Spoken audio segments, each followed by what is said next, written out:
Muy buenas tardes a todos los participantes invitados, quienes son jueces, secretarios, ayudantes judiciales, fiscales y sus secretarios y asistentes, así como también defensores públicos. A todos les agradecemos por su puntualidad a este evento. Esta tarde realizaremos la quinta y última videoconferencia del curso Mujeres sometidas a medidas privativas o no privativas de libertad. Estos primeros 5 minutos los destinaremos a que los participantes ingresen al link de registro de asistencias que será copiado en el chat de este Zoom y registren su asistencia. Se destina este tiempo para que todos los participantes hayan podido ingresar a la sala y registrar su asistencia previo a empezar el evento. Únicamente se considerará la asistencia de quienes se registren en el link de registro de asistencias. Se solicita mantener la cámara encendida durante la videoconferencia. Todos los participantes tienen sus micrófonos silenciados a fin de evitar interferencias. En caso de que la sala se cerrara por problemas técnicos de conexión, únicamente deberán volver a ingresar al mismo Zoom, por favor. Recomendamos colocarse en un lugar cerca del Wi-Fi para tener mejor señal y evitar el uso de plataformas como YouTube o Netflix mientras dure la videoconferencia. Por favor, en caso de dudas o problemas técnicos, enviar un correo a escuela.judicial@funcionjudicial.gov.es. Siendo las 15 horas desde la Escuela de la Función Judicial del Ecuador, damos la más cordial bienvenida a la quinta y última videoconferencia del curso Mujeres sometidas a medidas privativas o no privativas de libertad, que nos encontramos realizando desde el 17 de febrero hasta el día de hoy, 8 de marzo del 2022. En él se contó, además de expertos internacionales, con la cooperación interinstitucional del Consejo General del Poder Judicial del Reino de España. A continuación, la videoconferencia sobre la temática Mujeres embarazadas o MADES, prioridad de medidas no privativas de libertad, enfoque en el interés superior del niño.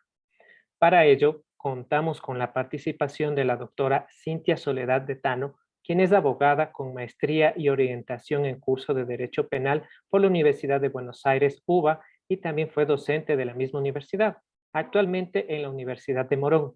Además, realizó una especialización en Derecho de la Universidad de Salamanca y ha participado en diversos cursos a nivel nacional e internacional, así como participado en proyectos de investigación.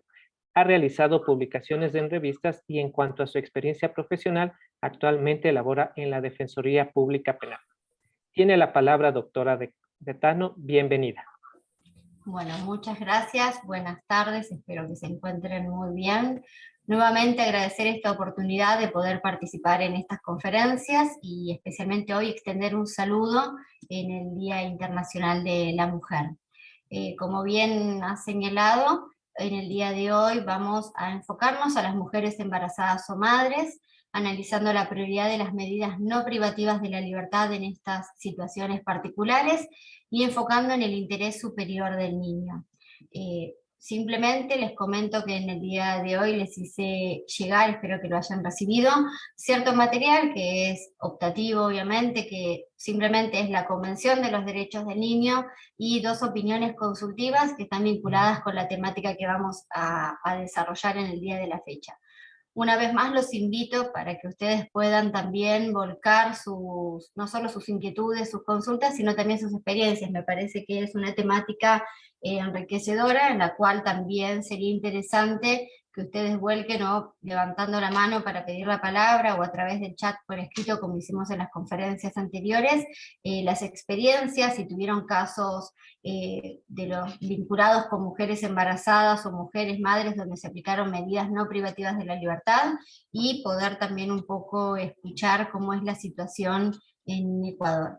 Bueno, como les decía, respecto de las reglas de Bangkok, esto está contemplado en la regla 64, que apunta a que cuando sea posible y apropiado, se prefiere que se impongan sentencias no privativas de la libertad a las embarazadas y a las mujeres que tengan niños a su cargo, que se va a considerar imponer sentencias privativas de la libertad si el delito es grave o violento, o si la mujer representa un peligro permanente. Pero en este caso se tiene que tener presente el interés superior del niño o de los niños, y asegurando al mismo tiempo que se adopten disposiciones apropiadas para el cuidado de esos niños. Es decir, las reglas de Bangkok, por un lado, establecen, en la medida de lo posible, tendría que ser prioritario el uso de medidas no privativas de la libertad cuando estamos frente a una mujer madre o a una mujer embarazada. En el caso que no sea posible una medida no privativa de la libertad debido a que se trata de un delito grave, de un delito violento, o si la mujer representa un peligro permanente, ahí se debería, bueno, entonces analizar al aplicarse esta medida privativa de la libertad, también analizar cómo se va a asegurar el interés superior de ese niño o de esos niños que quedan sin su madre, y se les tiene que adoptar disposiciones apropiadas para el cuidado de esos niños. Es decir, si ese niño no va a ir a estar con su madre en el establecimiento penitenciario, sino va a vivir con ella, se tienen que aplicar medidas para que queden a resguardo, para que no queden indefensos, y en el caso que vayan a vivir con su madre en el establecimiento penitenciario, también en ese caso hay que aplicar medidas para que durante su permanencia en ese establecimiento sus derechos continúen siendo garantizados. Siempre en todos los casos lo que debe primar es el análisis del interés superior del niño. Bueno, bien sabemos que las cárceles no están diseñadas ni para mujeres embarazadas ni para mujeres que tienen niños pequeños. Por eso resulta indispensable que los estados realicen su máximo esfuerzo para mantener a estas mujeres fuera de la cárcel. Esto cuando sea posible, sea apropiado, aún frente a tener en cuenta la gravedad del delito que se cometió y el riesgo que puede implicar para la sociedad. Como les digo, lo que debe primar en estas situaciones es cuál es el interés superior del niño. Para ello podemos traer a colación lo que determinó el 8º Congreso de las Naciones Unidas sobre Prevención del Delito y Tratamiento del Delincuente, que estableció que el uso de la prisión para determinadas categorías de delincuentes, como las mujeres embarazadas o madres con bebés o niños pequeños, debe ser limitado y debe realizarse un esfuerzo especial por evitar el uso prolongado de prisión como sanción para estas categorías. También puedo traer a colación la Carta Africana sobre los Derechos y el Bienestar del Niño de 1991, cuyo artículo 30 establece que respecto de los hijos de madres encarceladas, que los estados partes en la presente carta se comprometerán a dar un trato especial a las madres embarazadas y de niños recién nacidos o pequeños que sean declaradas culpables de infringir la ley penal, y en particular garantizarán que cuando dichas madres sean condenadas, en primer lugar se considerará una sentencia de no reclusión.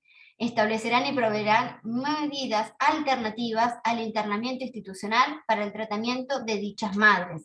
Es decir, esta Carta Africana también establece que en la medida de lo posible, en primer lugar, hay que considerar una sentencia no privativa de la libertad cuando se condene a una mujer embarazada o una madre de un niño recién nacido o de un niño pequeño.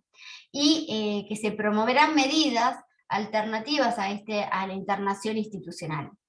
Luego también podemos mencionar la recomendación 1469 de la Asamblea Parlamentaria del Consejo de Europa, que es del 30 de junio de 2000, sobre las madres y los bebés en la cárcel, que también recomendó la elaboración y el uso de sanciones basadas en servicios a la comunidad para las madres de niños pequeños y la no utilización del encarcelamiento. Es decir, se apunta a aplicar, evitar la privación de la libertad y se promueve la aplicación, por ejemplo, de servicios comunitarios en reemplazo de lo que sería una pena privativa de la libertad. La resolución, también podemos mencionar, de la Asamblea Parlamentaria del Consejo de Europa 10/2 del 25 de marzo de 2009, que otorgó derechos humanos en la administración de justicia, en particular justicia juvenil. El Consejo de Derechos Humanos enfatizó que al momento de dictar sentencia o decidir sobre las medidas previas al juicio para una mujer embarazada o la guardiana única o principal del niño, debe darse prioridad a las medidas que no impliquen custodia, teniendo en mente la gravedad de la ofensa, y luego tomar en consideración el mejor interés del niño. Como verán, en todos estos instrumentos internacionales que voy mencionando, se prioriza que frente a una mujer madre o mujer embarazada, y en este último caso se habla de la mujer como guardiana, única guardiana del niño, entonces podríamos pensar a lo mejor una mujer que tiene a su cargo un niño que no es su hijo, que se prioricen la aplicación de medidas no privativas de la libertad aún frente a una condena, es decir, no solo al momento de la detención, a los momentos previos a un juicio frente al procesamiento, sino también cuando se la condene, sustituirla por una medida no privativa de la libertad, en su caso, de acuerdo a la gravedad del delito y de la pena, podría ser el reemplazo de tareas comunitarias, y siempre que tiene que prevalecer el interés superior del niño. Esto es fundamental. Para ello, a mí me gustaría invitarlos a recordar lo que fuimos hablando en las 3 conferencias anteriores. La primera de ellas, que nos enfocamos en el perfil de las mujeres reclusas, es decir, cuál es el perfil de las mujeres privadas de la libertad en los establecimientos penitenciarios. Yo les comentaba que de por sí la mujer integra un colectivo de especial vulnerabilidad dentro de los privados de la libertad, que tienen obviamente requisitos y necesidades específicas que deben ser atendidos. Hablamos de que por lo general uno encuentra mujeres pobres, mujeres con vulnerabilidad económica, que se encontraron muchas veces frente a las necesidades, se encuentran vinculadas a la comisión de delitos en lo que se conoce como mulas, en los delitos de drogas. Explicamos que por lo general estas mujeres integran los estatus más bajos de la organización criminal, que son los que están más expuestos a la persecución penal, que están más expuestos justamente al encarcelamiento. A veces mujeres que sufrieron victimización previa al encarcelamiento, que sufrieron abusos, violencia de género, mujeres como único sostén de la familia. Entonces, todo esto son perfiles que debemos tener en cuenta, que se agravan mucho más cuando se trata de una mujer que tiene niños a su cargo o que está embarazada. Entonces, la importancia de esa mujer no alejarla del vínculo familiar por estas necesidades que les comentaba, y entonces el hecho de tener que pensar en medidas no privativas de la libertad.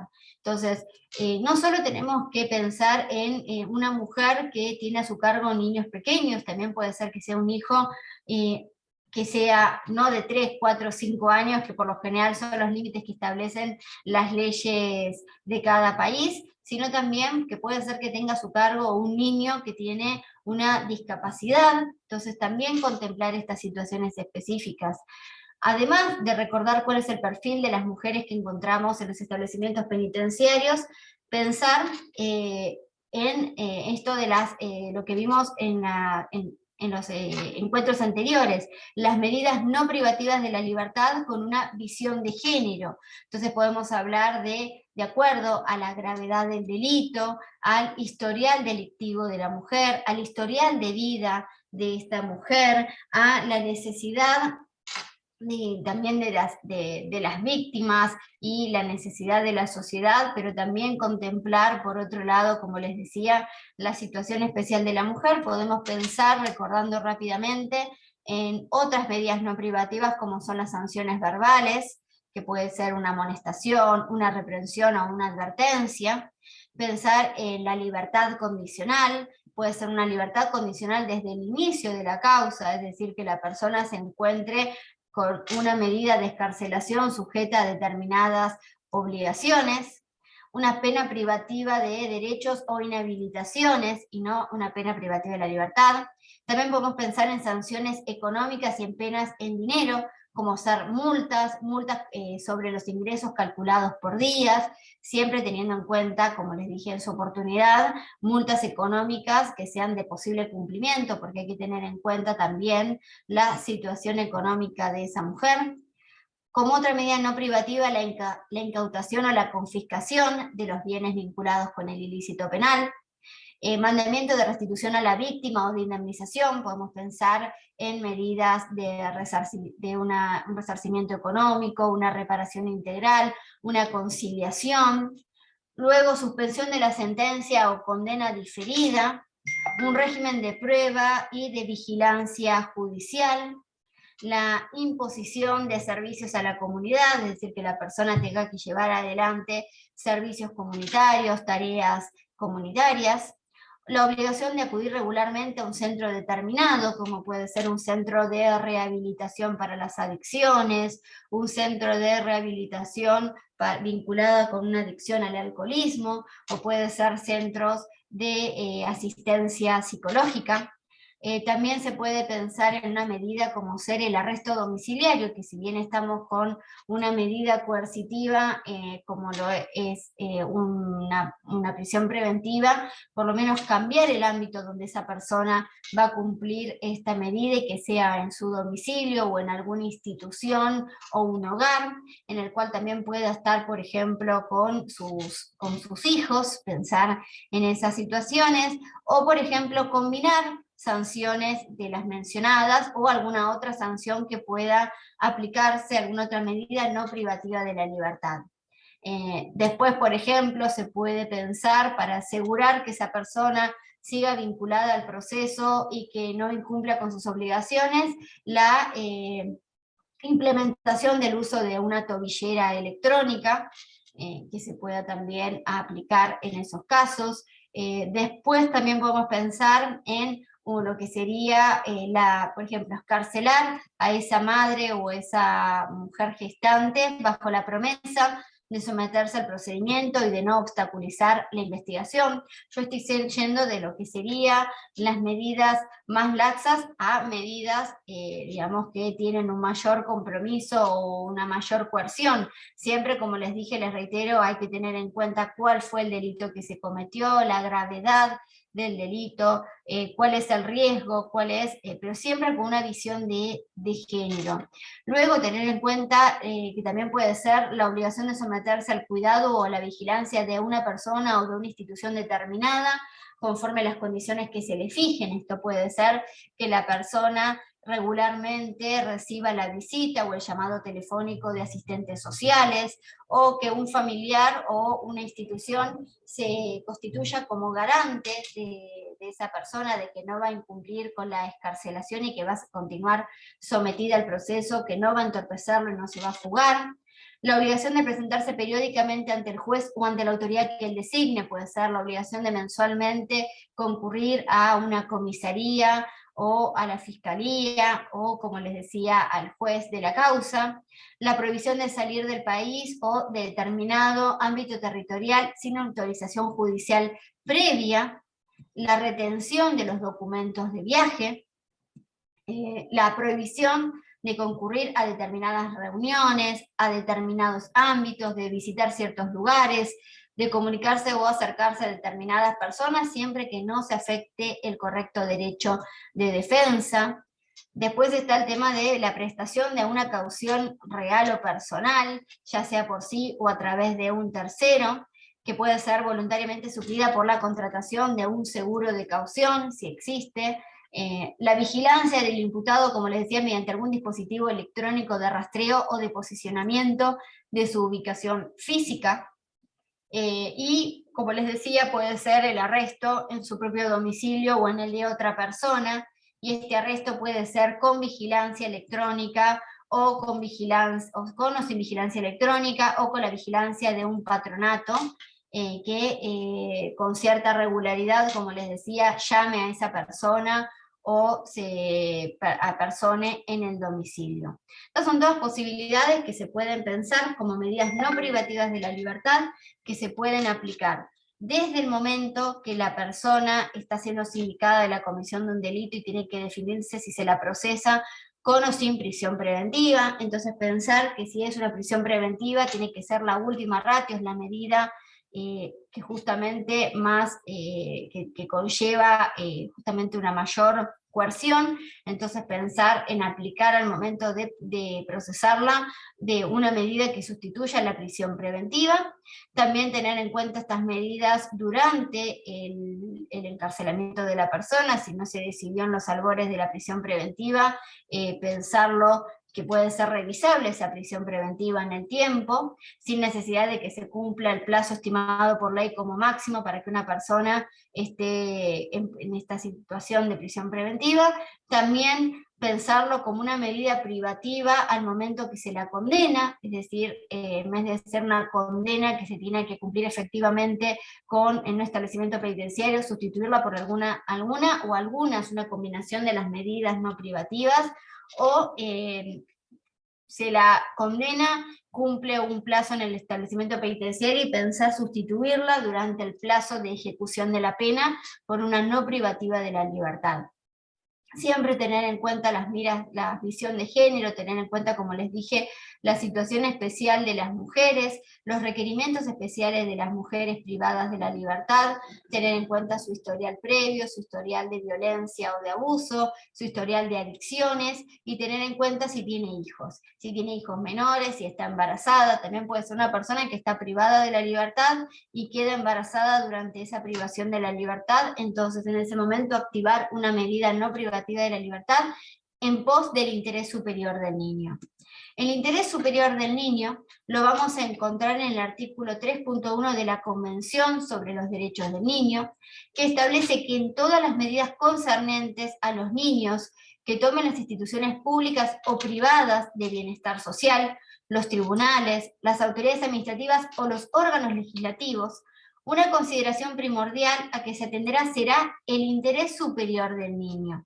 Es un interés que va a ser dinámico y que no tiene un contenido específico, no hay una definición específica de qué se entiende por lo general por interés superior del niño, sino que tiene que ser analizado caso a caso, frente a la situación concreta. Y lo que se tiene que tener en cuenta es que estas medidas que yo les mencionaba se aplican en beneficio no de la mujer solamente, sino primordialmente en beneficio del interés de ese niño por nacer, o de ese niño pequeño, o de ese niño si estamos hablando frente a un chico que tiene alguna discapacidad. O sea, se tiene que analizar desde esa visión, se tiene que pedir y analizar desde la visión de ese hijo, de ese niño que puede quedar desamparado, que requiere de la atención de su madre, por más que a lo mejor haya otros referentes en la familia. No es lo mismo una madre, no puede ser reemplazado el rol de la madre, por más que exista el padre, o por más que haya una abuela, una tía. La importancia en los primeros años de vida es que esté la madre presente. Y siempre que esto sea beneficioso para el niño, hay que pensar en medidas alternativas. El artículo 12.1 de la Convención sobre los Derechos del Niño establece que los Estados partes garantizarán al niño que esté en condiciones de formarse un juicio propio, el derecho de expresar su opinión libremente en todos los asuntos que afectan al niño, teniéndose debidamente en cuenta las opiniones del niño en función de la edad y madurez del niño. Y en su inciso 2 dice que con tal fin se dará en particular al niño oportunidad de ser escuchado en todo procedimiento judicial o administrativo que afecte al niño, ya sea directamente o por medio de un representante o de un órgano apropiado, en consonancia con las normas de procedimiento de la ley nacional. Esto lo que establece es el derecho del niño a ser oído en todo procedimiento, sea judicial o sea administrativo, donde sus derechos se encuentren en juego. Entonces es importante en estas situaciones que ese niño, no importa la edad que tenga, tienen que garantizar el Estado que sea oído, que sus derechos, todos los derechos que establece la Convención estén garantizados, y se trata de una obligación de parte de los estados de que exista, por ejemplo, o el abogado del niño o alguna institución que lo represente, como les decía, ya sea ante un órgano judicial o ante un órgano administrativo, donde los asuntos que se resuelvan puedan afectar a ese niño. Por ejemplo, acá en Argentina nosotros tenemos la figura del abogado del niño, y en los procedimientos penales se le da intervención al asesor de menores, es decir, va a haber, si se trata de un menor de edad que cometió una infracción, bueno, hay órganos específicos, hay defensores específicos para los niños, pero cuando se trata de procesos penales donde esté involucrado no el niño como un infractor penal, como un imputado, sino ya estamos hablando del niño como afectado por la decisión que se vaya a tomar sobre la libertad de su madre, se le da intervención al asesor de menores, al defensor de menores, que no es el mismo que, como les decía, hay un defensor penal y a su vez hay un defensor de los derechos del niño para que brinde para que sea la voz de ese chico, para que brinde su opinión, una opinión fundada, que a veces puede coincidir con la del defensor de la madre y a veces puede ser que no, que se establezca que lo mejor para ese niño no es que esté con esa madre.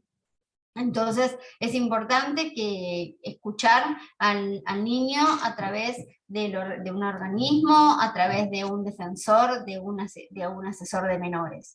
Aquí me gustaría citarles la Observación General 14 sobre el derecho del niño, que data del 2013 y que establece que su interés superior sea una consideración primordial. Esta observación destaca que los Estados partes deberán respetar la supremacía de padres y madres, que implican no separar a los niños de sus padres, a menos que se afecte su interés superior, toda vez que los niños pequeños son especialmente vulnerables a las consecuencias adversas de dicha separación y son menos capaces de comprender las circunstancias que las motivan. Asimismo, establece que las situaciones que tienen más probabilidades de repercutir negativamente en los niños pequeños son la negligencia y privación de cuidados. La primera infancia es, en definitiva, el periodo de más amplias responsabilidades parentales en relación a su supervivencia, salud, integridad física, seguridad emocional, nivel de vida, etc., por lo que la realización de sus derechos dependerá del bienestar y los recursos que posea su madre. Es decir, es importante tener en cuenta, respetar este vínculo entre el niño y su madre y garantizarlo. Y para ello, como les decía, resulta indispensable que al momento de decidir la privación de la libertad de una mujer que está sindicada de la comisión de un delito, se analice esta situación particular y se tenga en miras este interés, porque la primera infancia es importante para justamente forjar lo que es el desarrollo a futuro de ese niño. Después hay que tener en cuenta las directrices sobre las modalidades alternativas de cuidado de niños adoptadas por la Asamblea General de las Naciones Unidas del 24 de febrero del 2010, donde se ha establecido que cuando el único o principal cuidador del niño pueda quedar privado de la libertad a causa de su ingreso en una prisión preventiva o de su condena por una pena de prisión, deberían dictarse en tales casos, siempre que sea posible y teniendo en cuenta el interés superior del niño, medidas de libertad provisional y penas no privativas de la libertad. Eso lo van a encontrar en el punto 47 de estas directrices que les mencionaba. El interés superior del niño es un concepto dinámico que va cambiando con el tiempo, va cambiando también en lo que respecta a las distintas culturas y al caso en particular. Tiene que adoptarse la decisión que mejor respete el bienestar de ese que cumpla con todos los derechos del niño. Es un concepto de aplicación directo. Esto significa que el Estado siempre tiene que primar por el interés de ese niño, no puede estar sujeto a ninguna reglamentación, a ninguna legislación, sino que es de aplicación directa, de aplicación inmediata. Y tiene una visión triple. Interés superior del niño como un derecho justamente de ese niño, de esa niña, como un principio de interpretación, es decir, al momento de tomar una decisión tiene que tenerse en cuenta este principio como una interpretación, como una forma de interpretación que siempre tiene que estar a favor del interés superior del niño y como una norma de procedimiento. Se trata de un concepto complejo, que como les decía, el contenido debe determinarse caso por caso, frente al caso concreto, y tiene que estar garantizado, como les mencioné en el artículo 12 de la Convención, el derecho a ser escuchado, ya sea directamente o por medio de un representante. Puede ser que el niño tenga la edad y la capacidad de poder expresarse por sí mismo. Entonces, frente a la situación de su madre y a la aplicación de una medida y la opción de una medida no privativa de la libertad, para hacer primar ese derecho de ser escuchado puede ser que se lo escuche directamente al niño, puede ser a través de, por ejemplo, una cámara Gesell, de la intervención de peritos psicólogos, o que el chico se manifieste a través de una carta, a través de un dibujo. Si es un niño muy chiquito, pues va a tener que a lo mejor escucharse también a otros, a especialistas, o por ejemplo, puede ser algún familiar que explique cómo ese nene se siente. Si es un bebé, obviamente el bebé no va a poder manifestar, pero sabemos que los bebés a través del llanto manifiestan su angustia o del rechazo de la comida. Tener en cuenta si estamos separando a una madre de un bebé que estaba amamantando, que esto también repercute negativamente en la salud física y emocional del bebé, y también repercute negativamente en la salud de la mujer, que corta el amamantamiento de forma abrupta, que se va a encontrar en un establecimiento penitenciario que la mayoría de las veces no tiene las condiciones de higiene mínimas para poder continuar sacándose la leche, también para no generar mastitis, que es una enfermedad que pueden tener también las mujeres frente a esta lactancia. Después es importante la preservación del entorno familiar y el mantenimiento de las relaciones familiares. Es la necesidad de garantizar el vínculo materno-filial. Como les dije, tener en cuenta cuál es la realidad intrafamiliar. Por ejemplo, verificar quién estaba al cuidado de esos chicos, quién quedaría al cuidado de esos chicos si la mujer es privada de la libertad, cómo era la dinámica familiar, quién, es decir, qué pasaría con esos chicos, quién se va a hacer cargo. Muchas veces estamos, como les dije, en el primer encuentro, nos encontramos en las cárceles con mujeres extranjeras. ¿Y qué sucede si es una mujer que estaba en ese país, que es una mujer extranjera, que vino sola con sus hijos, que no tiene ningún otro vínculo familiar ni social? O si vino sola y se quedó en ese país y tuvo luego hijos y también se encuentra sola, a lo mejor con un progenitor que no se hace cargo, con un progenitor que también está privado de la libertad, o que esporádicamente aparece y ella es el sostén monoparental. Entonces, todas estas situaciones es importante analizarlas. Tener en cuenta la posibilidad de imponer restricciones menos gravosas que procuren disminuir los efectos adversos que el encierro provoca en los hijos de corta edad. Tengamos en cuenta que los efectos de la prisionización no deberían extenderse como principio a terceras personas, es decir, más allá de la persona que está destinada a esa privación de la libertad. Entonces tengamos en cuenta que cuando ya los efectos trascienden de la persona del encarcelado, también hay que pensar en la imposición de medidas menos gravosas y evitar esos efectos en las terceras personas. Entonces, disminuir, tener en cuenta los problemas que acarrea el encierro de una madre. Entonces, lo que hay que tener en cuenta es que, como les dije, esta medida se va a otorgar, a conceder en beneficio de ese niño, de esa niña, en beneficio de ese bebé por nacer, es decir, que es por y para los niños. Les traigo para, digamos, como antecedentes, simplemente les menciono un fallo de nuestra Cámara Nacional de Casación en lo Criminal y Correccional, la Sala Tercera, en una resolución del 14 de junio del 2018, uno de los magistrados, el doctor Pablo Llantus, expresó al momento de resolver, expresó, se arguye el contacto con la madre en los primeros años de vida, que resulta fundamental para el desarrollo de los niños.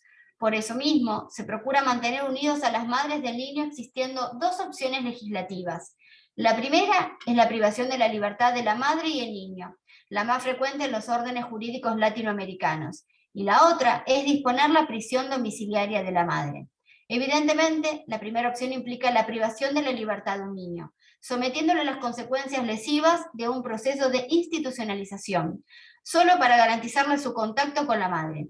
Consideramos que para estos supuestos existen medidas menos restrictivas de la libertad para el niño, como la prisión domiciliaria, garantizando tanto el cumplimiento de la pena como el contacto madre e hijo. para luego adicionar, una vez más analizadas las normas constitucionales y los estándares internacionales, se concluye que la prisión domiciliaria debe estar regulada para ser aplicada. Las madres de niños pequeños en aras de resguardar la tutela especial de los niños.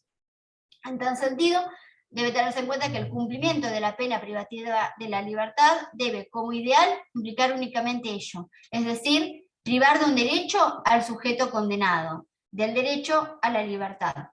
Cuando esa privación implica un grave cercenamiento de otros derechos que se ven afectados por la privación de la libertad, esta debe ser morigerada a través de medidas no privativas de la libertad o, por ejemplo, de su cumplimiento domiciliario. Es decir, es importante tener en cuenta esto que les estoy mencionando, que cuando uno priva de la libertad a una mujer y esa mujer tiene niños y va al establecimiento penitenciario a vivir con esos chicos, queramos o no, las consecuencias negativas de esa prisionización van a afectar a esos niños. Entonces, tengamos esto ya lo hemos dicho, yo les dije en los encuentros anteriores, que el niño no se encuentra privado de la libertad, es decir, el niño está viviendo con su madre que está privada de la libertad en un establecimiento penitenciario. No se lo puede tratar como un recluso, como un privado de la libertad, y deben serle garantizados en todo momento sus derechos. Sin perjuicio de ello, en la realidad, en los hechos, sabemos que los efectos negativos de la prisionización y de la institucionalización a temprana edad se ven en el caso concreto. Entonces, la solución no sería, bueno, entonces que ese niño no esté con esa madre, alejarlo, que la madre esté privada de la libertad y ese niño afectar ese vínculo materno-filial, sino que la otra opción tendría que ser o aplicar una medida no privativa de la libertad en pos de ese niño, o si no procede una medida privativa de la libertad, el encarcelamiento domiciliario, la prisión domiciliaria. Creo, José, que hay una mano levantada, no sé si es alguien que quiera intervenir. Así es, doctora. El doctor Roberto Gualoto tiene la mano levantada, si le podemos dar paso. Perfecto. Ya, permítame.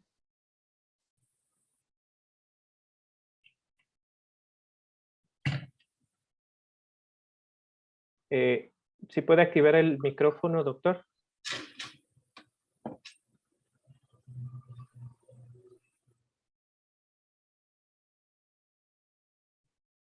Doctor Gualoto.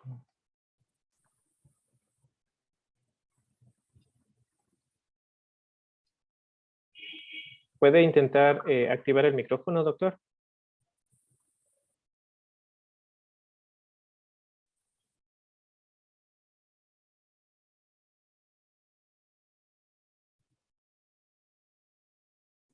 Dice que no quería hacer la pregunta. Podemos continuar, doctora. Perfecto, no sé, aprovecho José, para preguntar. No, por favor, no hay problema. Aprovecho para preguntarte que no sé si hay alguna pregunta o alguna intervención en el chat. Por el momento no, doctora. Podemos continuar.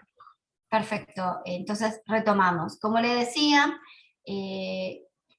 cuando esta privación de la libertad en un establecimiento penitenciario afecta a un sujeto distinto del condenado, como por ejemplo a los niños, se tiene que poner foco en buscar alternativas.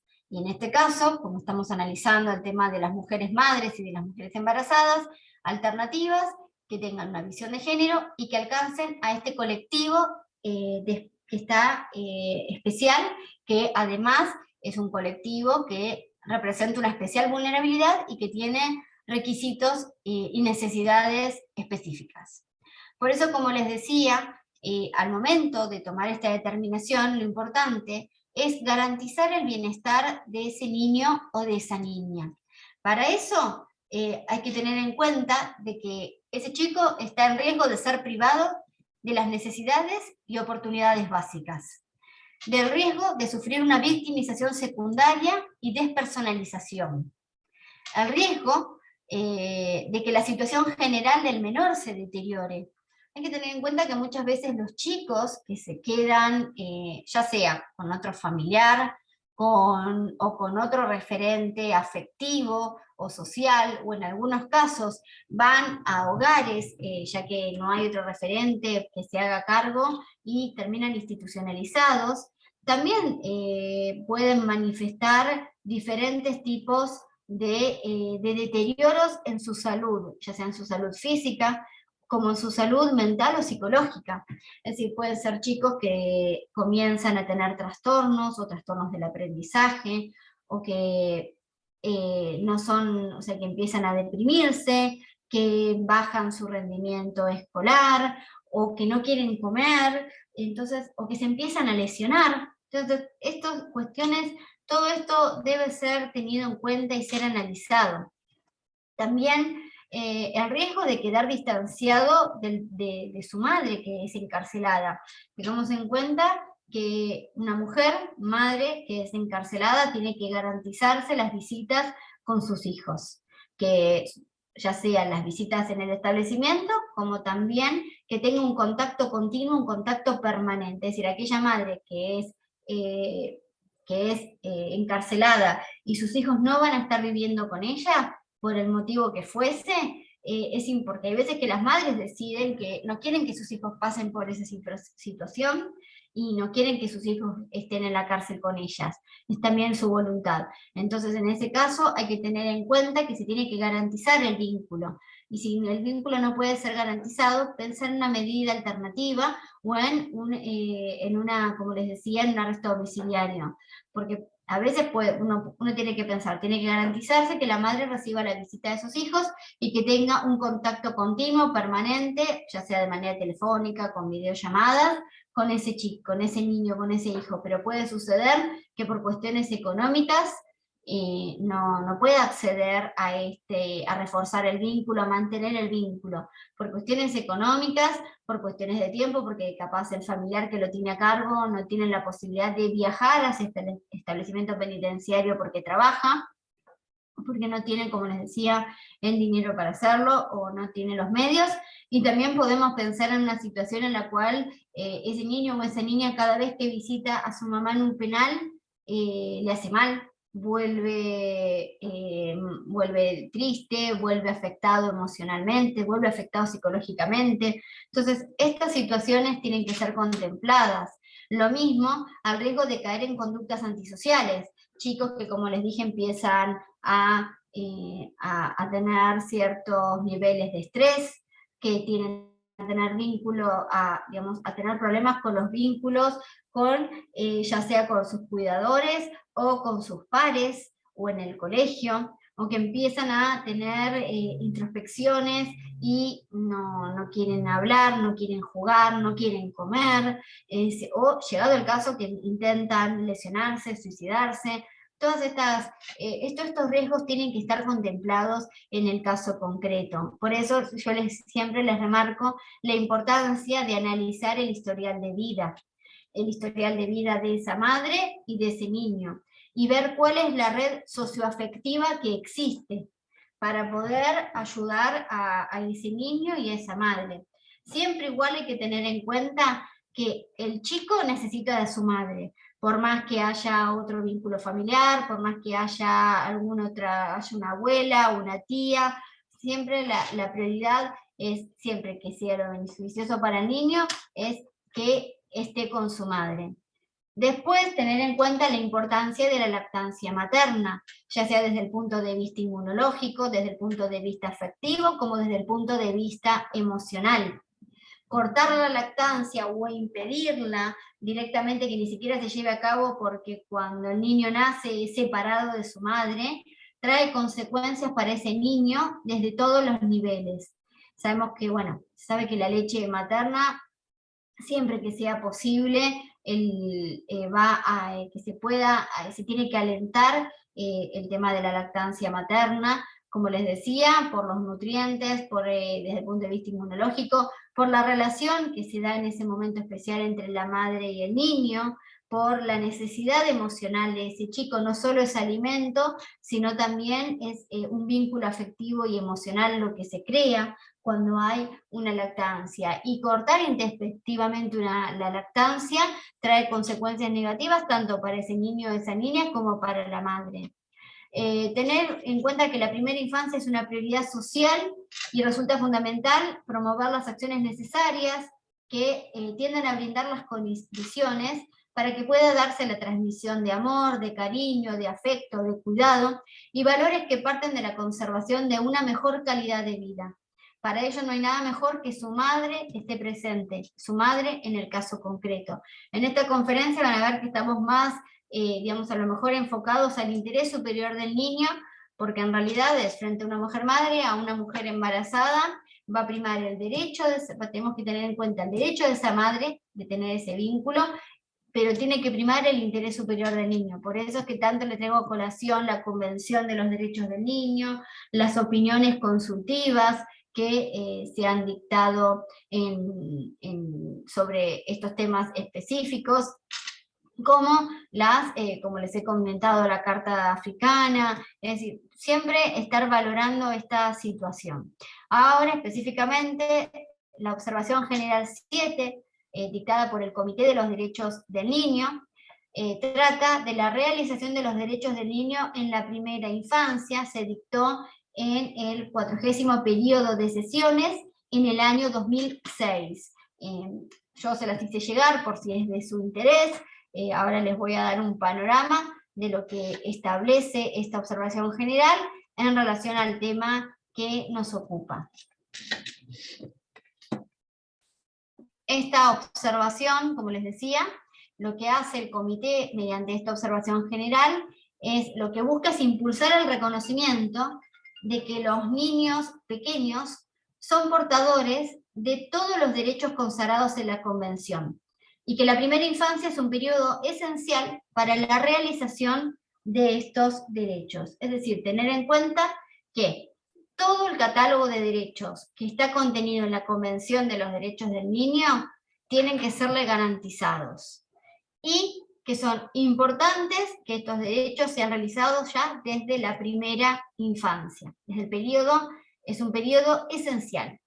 La definición de trabajo de primera infancia elaborada por el comité abarca a todos los niños pequeños, desde el nacimiento y primer año de vida, pasando por el periodo escolar y hasta la transición al periodo escolar. Por lo general, lo que se entiende por el comité por primera infancia es desde el nacimiento hasta los 8 años. Por eso es que les digo que es importante, por ejemplo, puede haber países que establecen que el arresto domiciliario de una mujer se contemple en casos que tengan niños hasta, por ejemplo en Argentina, 5 años de edad. Bueno, lo que nos dice el comité es que, es que la primera infancia se extiende por lo menos hasta los 8 años de vida. Entonces es importante tener en cuenta eso, que a veces no tiene que ser tan taxativa la edad, hay que tener en cuenta los requerimientos especiales de los niños. Luego, esta observación habla de las características de la primera infancia. Entonces dice, la primera infancia es un periodo esencial para la realización de los derechos del niño.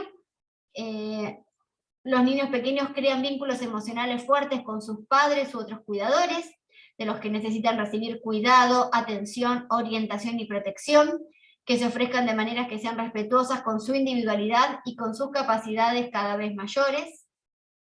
Luego establece esta observación, hace alusión al interés superior del niño, y dice, el artículo 3 de la Convención establece el principio de que el interés superior del niño será una consideración primordial en todas las medidas concernientes a los niños. En razón de su relativa inmadurez, los niños pequeños dependen de autoridades responsables que evalúan y representan sus derechos y su interés superior en relación con decisiones y medidas que afecten a su bienestar, teniendo en cuenta al hacerlo sus opiniones y capacidades en desarrollo. El principio del interés superior del niño aparece repetidamente en la Convención, en particular en los artículos 9, 18, 20 y 21, que son los más pertinentes para la primera infancia. El principio del interés superior del niño se aplica a todas las medidas que afecten a los niños y exige medidas activas, tanto para proteger sus derechos y promover su supervivencia, crecimiento y bienestar, como para apoyar y asistir a los padres y a otras personas que tengan la responsabilidad cotidiana de la realización de los derechos del niño. Es decir, tengan en cuenta, acá lo que nos dice la observación es, el interés superior del niño tiene que estar presente en toda decisión que se tome, que afecte justamente a un niño o una niña, ya sea una decisión de carácter administrativo como de carácter judicial, y es fundamental escuchar a ese niño, siempre teniendo en cuenta el grado de madurez que presenta. Por eso, de acuerdo a la edad y a la madurez, porque la madurez es un proceso evolutivo, de acuerdo a la edad y a la madurez de ese niño, hay que pensar cuál es la mejor herramienta para escucharlo.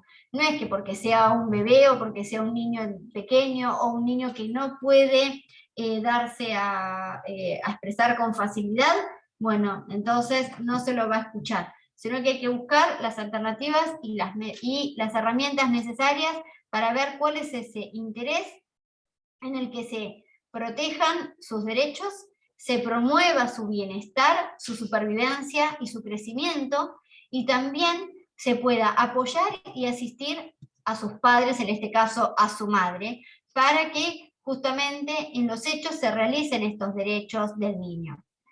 Luego, tener en cuenta el interés superior de los niños como individuos.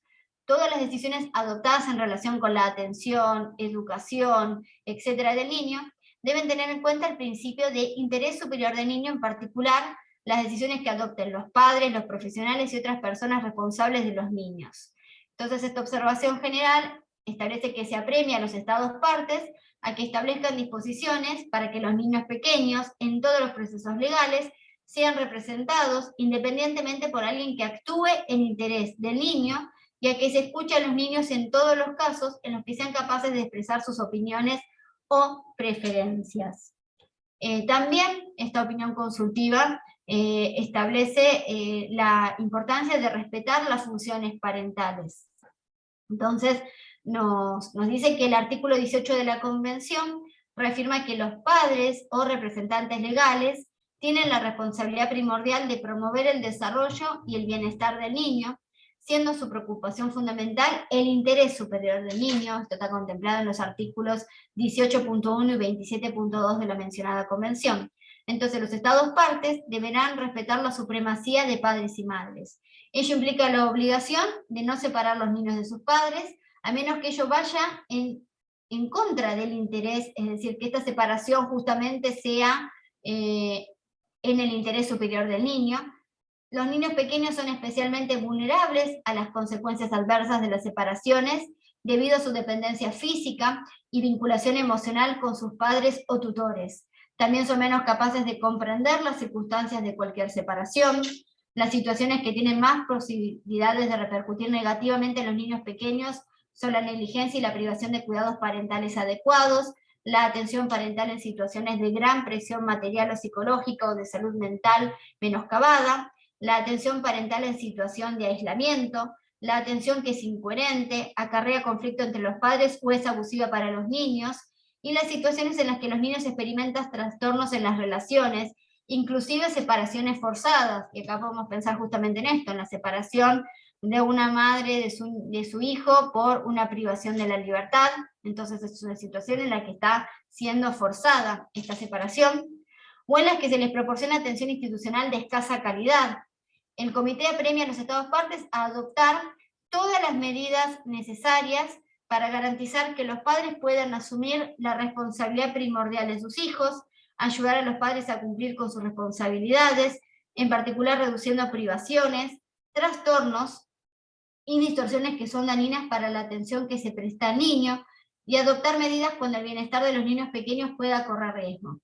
Las metas globales de los Estados partes deberán incluir la disminución del número de niños pequeños abandonados o huérfanos, así como la reducción al mínimo del número de niños que requieran atención institucional u otras formas de atención de largo plazo, excepto cuando se considere que ello va en el interés superior de un niño pequeño. Acá lo que se establece es buscar medidas para evitar que la menor cantidad de niños estén separados de sus padres y deban ser institucionalizados, y acá pensémoslo en el encarcelamiento de la madre.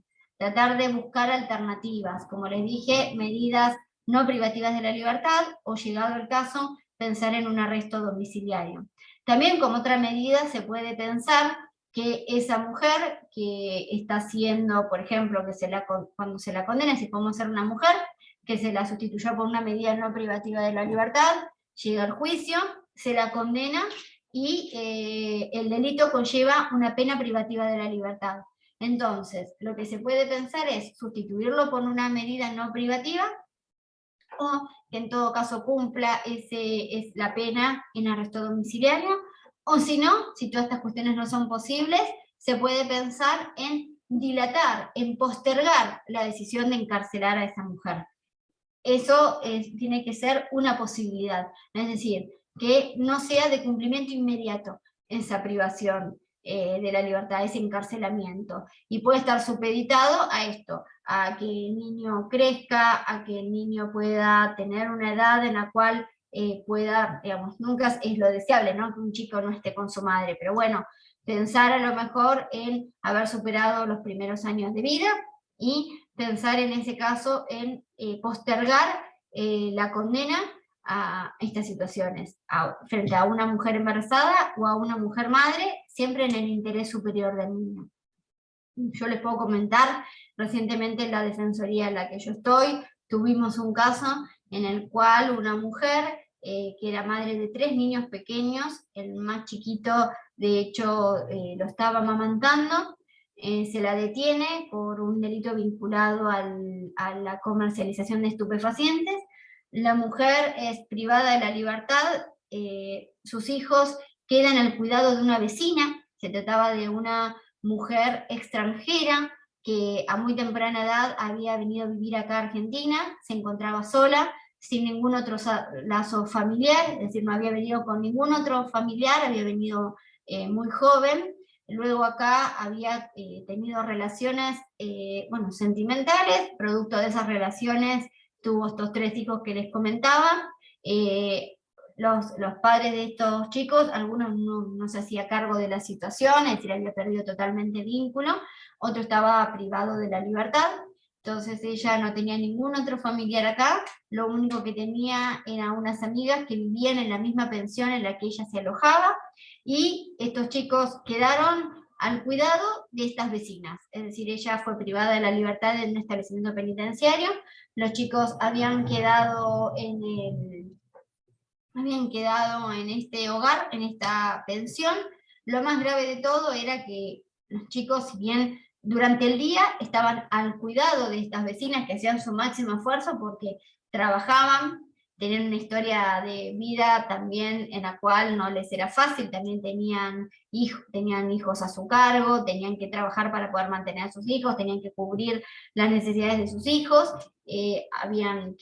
cuidaban a estos niños, pero obviamente los chicos incluso comentaban que durante la noche ellos no dormían en la misma habitación, era una pensión con distintas habitaciones, como la habitación donde estaban estas mujeres que se estaban haciendo cargo de estos chicos, ya estaban ellas con sus hijos, el espacio era escaso, algunos de los chicos dormían solos en otra habitación, que no estaban cerca, no estaban al cuidado de ellas de manera inmediata durante la noche, con todos los riesgos y los peligros que esto conlleva, a lo cual frente a esa situación, cuando se tomó conocimiento de esta situación, se dio una intervención inmediata, se solicitó de manera urgente el arresto domiciliario de la madre para poder hacerse cargo de sus hijos, e intervino, como les decía, el asesor de menores, que tomó contacto y que dictaminó de la misma manera, entendía que los niños necesitaban la figura, la presencia de su madre, que no podía ser suplantada por la figura de otra persona, mucho menos por una vecina que por más buena voluntad que le ponía, obviamente había situaciones que no podían cubrir. Sumado a eso, el niño más pequeño además estaba siendo amamantado, así que cuando la madre es detenida se corta abruptamente ese vínculo, el amamantamiento, y la mujer tenía que estar en la cárcel como podía, continuar sacándose leche para poder cuando recuperase la libertad o estuviese con sus hijos, poder amamantarlo, y además para evitar tener dolencias como una mastitis en condiciones higiénicas que no eran las mejores, y con niños que justamente estaban viendo su repercusión en que no iban todos los días al jardín, que el bebé lloraba mucho, pero porque buscaba a la madre, porque además no le podían explicar la situación. Entonces ahí inmediatamente se le concedió el arresto domiciliario en beneficio de los chicos, por el interés superior de estos niños. Yo no sé si alguien tiene alguna duda, alguna consulta o quiere realizar alguna intervención. Doctora, hace unos minutos hubo una pregunta de un participante que no estaba identificado y decía, ¿cuál es la medida cautelar más adecuada cuando una mujer está embarazada? Bueno, en ese caso es como les decía, depende del caso concreto. Nunca se puede pensar en la prisión preventiva o el arresto en un establecimiento penitenciario como una medida cautelar que sea acorde, ¿sí?, a caso de una mujer embarazada o de una mujer que es madre. Siempre dentro de las medidas que yo mencioné anteriormente como ejemplos, porque también puede ser que las legislaciones internas existan otras medidas, otras alternativas. Lo preferible siempre es analizar el caso concreto y aplicar alguna medida no privativa de la libertad que siga asegurando que la persona quede vinculada al proceso, se disminuyan los riesgos procesales, pero que se garantice el derecho de esa madre y de ese bebé por nacer. Doctora, tenemos pregunta de León Fiscalía. Le voy a dar Sí, paso. sí, por favor. Doctor, ¿puede habilitar su audio, su micrófono? Sí, muy buenas tardes. ¿Me Lo escuchan? escuchamos, ¿sí? Gracias. He escuchado muy atentamente el tema de la exposición. Yo vuelvo, insisto mucho en el tema de la discapacidad, porque lamentablemente este tema de discapacidad a nivel de operadores de justicia como que está un poco olvidado, tomando en consideración, como dije en la participación anterior, muchos somos legalistas, es decir, si no está en la ley no podemos aplicarla, existiendo instrumentos de carácter internacional. La pregunta es, en el caso de las mujeres con discapacidad que hayan sido sentenciadas, ¿puedan estas cumplir una pena a través de un arresto domiciliario o a través de otro mecanismo, una casa de refugio o alguna situación de esta, y no necesariamente ir a cumplir una pena en un centro penitenciario que no se encuentra con las condiciones necesarias para albergarla? Gracias. Sí, precisamente yo coincido que, es decir, si nos encontramos frente a una mujer que tiene algún tipo de discapacidad, hay que analizar una medida alternativa que no sea privativa de la libertad o que en todo caso cumpla el arresto en otro lugar, como bien usted dice, puede ser en el arresto domiciliario o alguna institución, un hogar. Tengamos en cuenta muchas veces que, bueno, yo creo que el 100% de las cárceles no están ahí, condicionadas para poder alojar a personas que tienen una discapacidad. Si tenemos que pensar que tendría que estar todo acondicionado, la celda, el baño, las duchas, cómo se le garantiza que esa persona pueda trasladarse dentro del establecimiento penitenciario, si tiene que salir a una audiencia, cómo es que, o salir o mismo la visita, cómo se traslada. Si esa persona tiene un montón de dificultades, un montón de obstáculos y el establecimiento penitenciario no puede proveerle sus condiciones dignas, bueno, entonces hay que pensar en una medida alternativa. Sea, como les decía, una mujer que sufre algún tipo de discapacidad, y lo mismo si es una mujer que tiene a su cargo un hijo que tiene alguna discapacidad, porque yo reitero, las cárceles no están preparadas para estas situaciones, y no están preparadas para albergar chicos. Entonces, no van a tener, si no están preparadas para albergar chicos, mucho menos lo están cuando estamos frente a situaciones de discapacidad. Muchas gracias, doctora. Al momento no tenemos más preguntas. Perfecto. Bueno, el día de hoy la conferencia en realidad es un poco más corta, digamos, no vamos a ocupar las 2 horas, justamente por esto que les digo, porque un poco la conferencia de hoy es la conclusión de lo que venimos viendo en los 3 encuentros anteriores, porque no quiero ser reiterativa en cuanto, bueno, ya hemos visto cuál es el perfil de las mujeres que están privadas de la libertad, cuáles son las necesidades de las mujeres, cuáles son los derechos de las mujeres privadas de la libertad. vimos específicamente los derechos de las mujeres embarazadas cuando están en el establecimiento penitenciario, qué es lo que se le debe garantizar a una mujer embarazada desde el aspecto sanitario, lo que se le debe garantizar a un niño que está viviendo con su madre en ese establecimiento penitenciario, la satisfacción de todos sus derechos, el bienestar general de ese niño, como por ejemplo que haya médicos especializados en niñez, y hemos visto desde una visión de género la aplicación de medidas no privativas de la libertad. Bueno, todo eso confluye en el tema de hoy, es decir, frente a una mujer embarazada o una mujer madre, tener en cuenta aplicar medidas no privativas de la libertad, haciendo foco en el interés superior del niño, en este concepto dinámico, que como les decía es un concepto que no es estanco, que no tenemos una definición específicamente, sino que el interés superior del niño es lo que debe guiar toda decisión judicial o administrativa donde haya un niño, digamos donde se pueda afectar a un niño. Como les decía, estas medidas se piden para y por los niños, y en el caso que no se pueda aplicar una medida no privativa de la libertad o no se pueda conceder el arresto domiciliario, sí tenemos que tener presentes que todo lo que hemos hablado en los encuentros anteriores respecto de los derechos de la mujer embarazada, los derechos de la mujer madre y los derechos de los niños que están en el establecimiento penitenciario tienen que estar garantizados. Y si un establecimiento penitenciario no puede garantizar estos derechos, entonces ahí se tiene que activar nuevamente el repensar en una medida no privativa de la libertad o repensar en un arresto domiciliario. Nosotros en Argentina, la Ley de Protección Integral de los Derechos de los Niños, Niñas y Adolescentes, tenemos una definición en el artículo 3 respecto de interés superior, y se establece que a los efectos de dicha ley se entiende por interés superior de la niña, niño y adolescente la máxima satisfacción integral y simultánea de los derechos y garantías reconocidos en esta ley.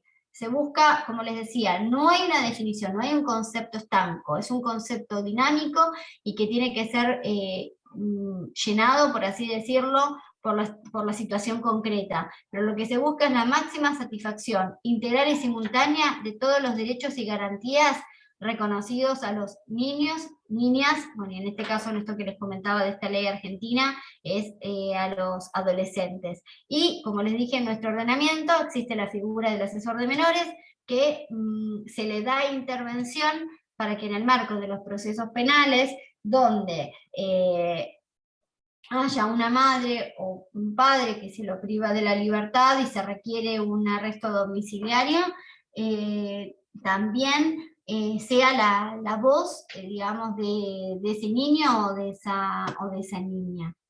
No sé si, creo que hay algunas preguntas y también hay una mano levantada, ¿verdad? Sí, el doctor León de la Fiscalía está solicitando de nuevo la mano. ¿Puede activar su micrófono, por favor? Doctora, disculpe que moleste. ¿Podríamos estar pensando o estamos hablando ya que el tema de la privación de la libertad como para sancionar hechos podría estar quedando ya un poco rezagado, es decir, a través de nuevas medidas que se pueden aplicar? En otras palabras, la prisión, la detención, el aislamiento de la persona, en algún momento llegaría a ser lo último que se podría aplicar. Deberíamos priorizar otros mecanismos. Gracias. En realidad siempre tiene que priorizarse otros mecanismos, es decir, la prisión de una persona, la detención, es la expresión del máximo poder coercitivo de un Estado.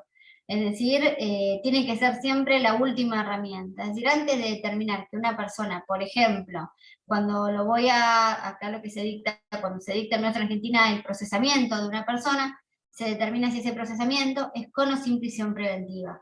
Y en realidad, bueno, obviamente, si no corresponde la prisión preventiva, no corresponde, no es que en ese caso tendría que pensar en una medida alternativa previa, porque significa que los parámetros objetivos no están presentes para una prisión preventiva, pero antes de si correspondería una prisión preventiva, lo que hay que analizar en el caso concreto no es solamente cuál es la pena en expectativa. Obviamente cuando yo estoy en el momento de procesar a una persona, todavía no sé cuál es la condena. Yo tendré en forma provisoria una calificación legal que tiene una escala penal, entonces en ese momento lo que yo tengo que pensar, el juez cuando va a decidir una prisión preventiva, tiene que verificar en el caso, frente al caso concreto, cuál es la pena, la escala penal en expectativa, si procede o no una condena de ejecución condicional, si están los elementos objetivos por una condena de ejecución condicional, y también tiene que tener en cuenta, en el caso concreto, el peligro de fuga y el peligro de entorpecimiento, los riesgos procesales, y que la medida que va a aplicar sea la medida adecuada para garantizar que la persona va a estar sometida al proceso. Tiene que ver un cúmulo de situaciones. Y cuando yo le digo que tiene que ver en el caso concreto el peligro de fuga y el peligro de entorpecimiento, es porque no cuestiones genéricas que digan, bueno, como ya cometió un delito, va a volver a cometer un delito si lo dejo en libertad. No, se tiene que pensar cuando se va a procesar a una persona, si no corresponde escarcelarla, es decir, sí, cuáles son los riesgos en el caso concreto, en esa situación. Si estamos frente a una mujer, además le tengo que adicionar una visión de género y tener en cuenta la especial vulnerabilidad de este colectivo, más de este colectivo cuando se encuentra privado de la libertad.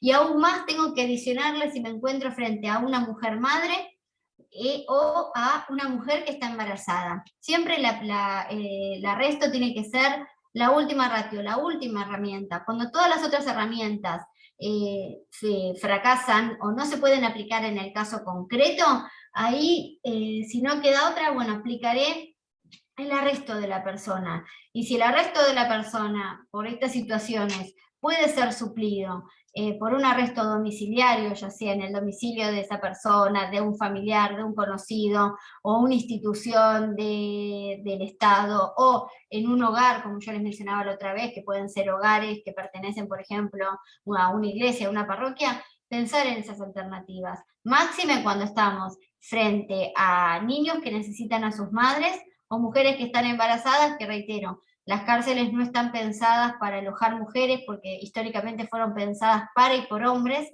y no están pensadas para alojar madres o para alojar a esos niños junto a sus madres. Doctora, adicionalmente tenemos una pregunta en el chat. Voy a dar Sí. lectura. El Código Orgánico Integral Penal señala que ninguna mujer embarazada será privada de su libertad. Artículo 624. En este caso, ¿se respeta la vulnerabilidad de la mujer embarazada en el Ecuador? Perfecto, nosotros acá en Argentina no tenemos justamente una prohibición, digamos, de que ninguna mujer embarazada pueda ser privada de la libertad. De hecho, yo les comentaba en los encuentros anteriores que contamos con establecimientos penitenciarios que están diseñados específicamente para alojar a mujeres embarazadas y a mujeres con sus hijos pequeños. Lo que se establece es que la mujer embarazada o la mujer madre de un niño menor de 5 años, el juez podrá disponer el arresto domiciliario.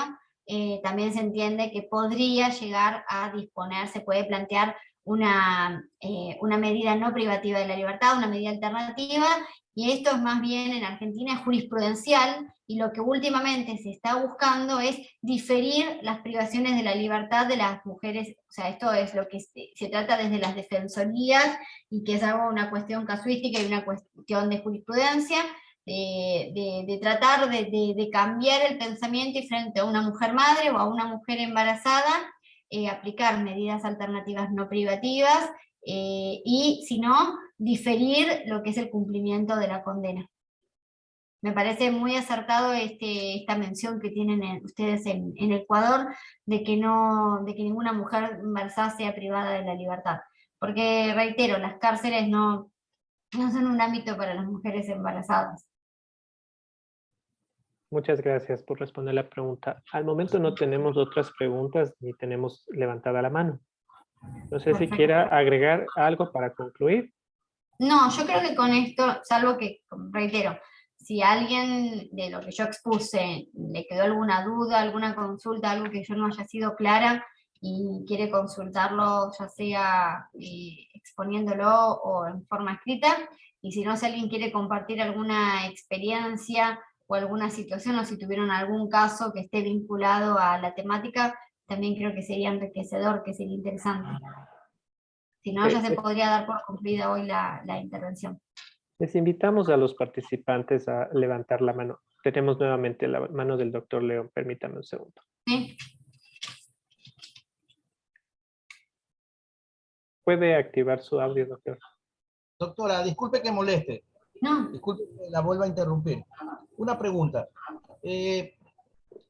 Si de lo que hemos escuchado, la norma, lo general sería tratar de evitar la privación de libertad. En este caso estaríamos hablando de dos momentos, ya sea como una medida cautelar o ya sea como el cumplimiento de una sentencia, o sea, evitar la privación de la libertad. ¿Cómo quedaría en cuanto tiene que ver como concepto de reparación a la víctima en caso de que la persona privada de la libertad perdón, en caso de que la persona infractora sea una mujer, sea una persona con discapacidad, sea alguna de las personas de las cuales hemos comentado estos días en su extraordinaria exposición? ¿Cómo quedaríamos ahí en cuanto a la reparación? Usted dice en cuanto a la víctima del delito que haya cometido esa mujer. Claro, efectivamente, porque debemos ver a la mujer en doble andarivel, uno como víctima y otra como también autora del cometimiento de un acto delictivo. Claro.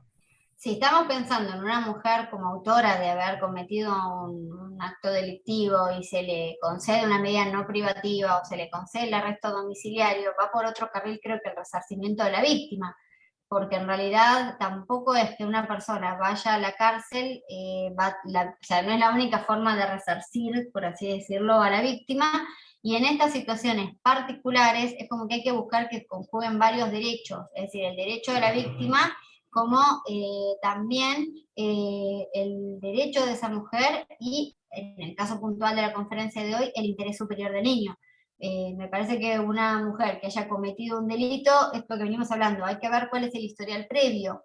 La mayoría de las mujeres privadas de la libertad no lo están por delitos violentos, sino por delitos vinculados por la venta de estupefacientes, el comercio de estupefacientes, pertenecer a organizaciones internacionales que por lo general siempre con los roles más bajos o los que más vulnerables, capaz en algún caso podemos encontrar que esté por robo, pero es muy poca la cantidad de mujeres en proporción que están por delitos violentos. Entonces lo que habría que ver en el caso puntual es la víctima, porque no se puede hablar tampoco de manera genérica, y ver por qué canal puede resarcirse a esa víctima. A veces se hace una conciliación, una reparación integral, y también hay veces en que las víctimas, o sea, capaz un periodo de disculpas, capaz un resarcimiento, capaz alguna otra cuestión, a la víctima la va a satisfacer más que tener digamos, a la infractora, por así decirlo, privada de la libertad.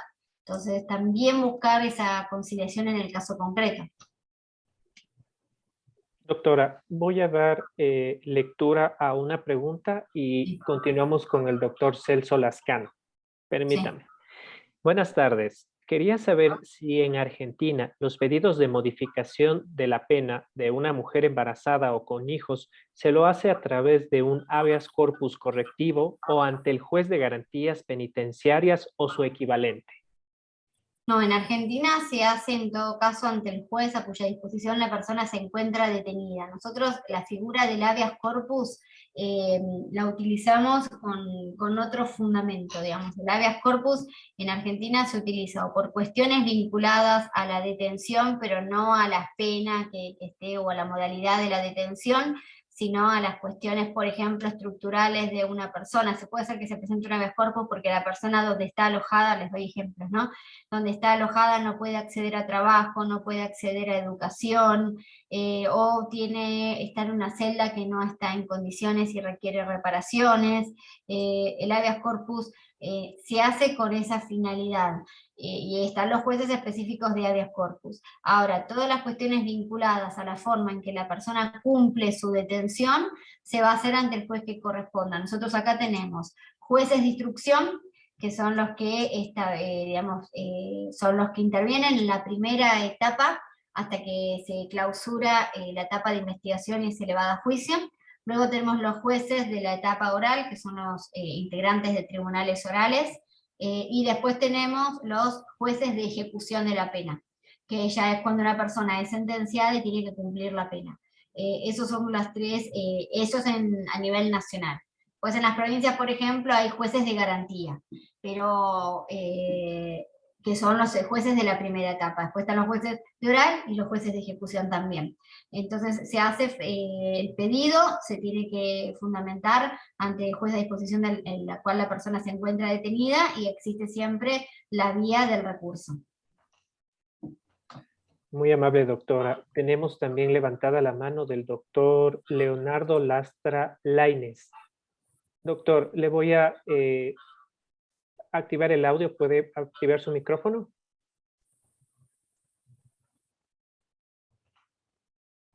Si puede activar el micrófono porque no le escuchamos. Ahora sí. Perfecto. ¿Cómo está mi estimada expositora y compañeros de la Escuela Judicial? En mi caso, estimada doctora, yo soy juez de garantías penales aquí en la provincia de Santa Elena. Muchas veces, en caso de delitos, qué sé yo, de robo o de hurto, lo que usted dice, concuerdo, lo que quiere la víctima es que le pidan disculpas, a más de una reparación integral. No total, pero más lo que quiere es disculpas en ese sentido. ¿Usted cree en su ordenamiento jurídico argentino, cómo está establecido? Nosotros en realidad en Argentina ahora hace unos años ha cambiado, está empezando a aplicarse a nivel federal un nuevo código, un código procesal federal, y se está contemplando específicamente la figura de la reparación integral, la conciliación, o sea, nosotros ya teníamos la figura de la suspensión de juicio prueba como una alternativa, el tema de que la persona pueda realizar tareas comunitarias, y se empieza a implementar también esto, una reparación integral, una reparación figurativa, porque muchas veces uno puede pensar una reparación integral en que, bueno, tendría que devolver el mismo importe que haya, por ejemplo, sustraído, pero muchas veces la persona no tiene esa posibilidad, entonces hace una reparación simbólica. Se está comenzando a aplicar en determinados delitos, se está tratando de implementar, no es lo más habitual, lamentablemente lo más habitual es el encarcelamiento, encontrar a las personas privadas de la libertad. De hecho, muchas veces estas figuras de conciliación o reparación integral a veces se aplican ya con la causa avanzada. A veces capaz la persona no estaba privada de la libertad, pero está sujeta a un proceso 2 años hasta que se analiza aplicar una reparación y dar por finalizada la causa. Doctor, si puede volver a reactivar su audio. Doctor Lastra. Perfecto, No? Ahí le escuchamos. Ya. Mi estimada doctora, tengo entendido que en Argentina casi la mayor parte de delitos se concilia con la víctima. ¿Me equivoco? ¿Cómo me dijo? Pues se entrecortó, me decía, que tiene entendido. Digo que en su país, Argentina, casi la mayor parte de delitos se concilia. No, en realidad, por lo que es, la mayoría de los delitos que son la mayoría de los delitos en el Código Penal argentino son de acción pública. Entonces se inician, por más que la víctima decida o no instar la acción penal, y avanzado el proceso puede llegar a hacerlo. Lo que pasa es que los delitos que suelen conciliarse son los delitos que tienen algún contenido patrimonial o económico, como puede llegar a ser un hurto o un robo, pero tampoco se concilian la mayor cantidad, o sea, son muy pocos y son figuras que no hace tantos años se están comenzando a implementar. Y eso yo se lo puedo decir tanto a nivel nacional, y yo que me desempeño específicamente a nivel federal, son pocos los casos que podemos llegar a conciliar, porque además las penas, por lo general,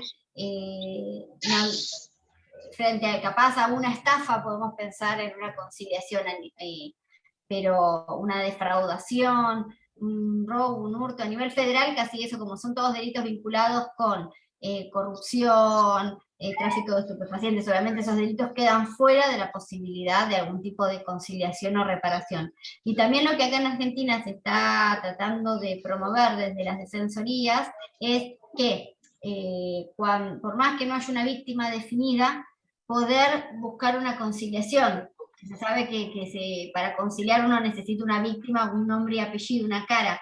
Bueno, a veces como no se puede saber quién es la víctima, o no se supo, o se detuvo a la persona, pero no hay una víctima del otro lado que se presente en el expediente, lo que también se piensa es en hacer algún tipo de resarcimiento a una institución pública, como por ejemplo, no sé, un hospital de niños. Entonces, que ese dinero no va a ir a una víctima específica porque no está identificada en el expediente, pero que no obste a que la persona pueda llegar a buscar una medida de reparación o de conciliación con, por ejemplo, un resarcimiento económico a una institución pública. Mi pregunta, doctora, en la conciliación que llegue la víctima con la parte procesada, ¿lo hacen por qué medio? ¿Un centro de mediación de la función judicial o uno particular? No, lo que se contacta, o sea, si la víctima no se constituyó como querellante, porque la víctima puede ser una simple víctima o dar un paso más procesal y constituirse como querellante. Esta constitución como querellante lo puede hacer con un abogado de la matrícula. También los colegios, algunos colegios públicos de abogados tienen un sistema de patrocinio de víctimas para que quieren constituirse como querellantes, y también desde la Defensoría General de la Nación, lo que se empezó o sea, hay un programa específico para representar a determinadas víctimas, hace años que está, que más o menos desde el año 97, hay un programa específico de la Defensoría General de la Nación que se patrocina como querellante de forma gratuita a víctimas de violencia de género, víctimas de violencia institucional. Y ya hace unos años se ha dictado la ley de la víctima, donde hay varias defensorías a lo largo del país a nivel nacional que representan a las víctimas que quieren constituirse como querellante. En ese caso, obviamente, ya la víctima está acreditada en autos, tiene una participación procesal. Después tenemos la simple víctima que no quiere constituirse como querellante y lo que hace es, se hace un trabajo, digamos, para poder ubicar a esa víctima y poder conversar. A veces esto lo hace la judicatura y a veces lo hacen las defensorías, de llamar a la víctima y proponerle si está interesada, lo puede hacer la fiscalía, para ver, y no necesita tener ningún tipo de patrocinio ni de representación la víctima. Y hay veces que hay víctimas que pasa esto, que ni siquiera quieren, no les interesa saber nada, o sea, como que bueno, no quieren estar atados al proceso, tener que ir y no les interesa, y en ese caso es lo que yo les decía, existe la posibilidad de tratar de buscar que en todo caso ese dinero de la reparación vaya a una institución pública, para poder tratar de dar la posibilidad al imputado que igualmente resuelva la causa por otra vía, por una medida alternativa. Doctora, ¿y en caso de violencia intrafamiliar, concilian ustedes? En los casos de violencia de género, no. Por lo general hay una instrucción, tengo entendido, de la Fiscalía, en los cuales no se puede conciliar. Lo que se busca es ver el caso concreto, en los casos de violencia, porque hay veces que se ha llamado a la víctima y no le interesa o no lo...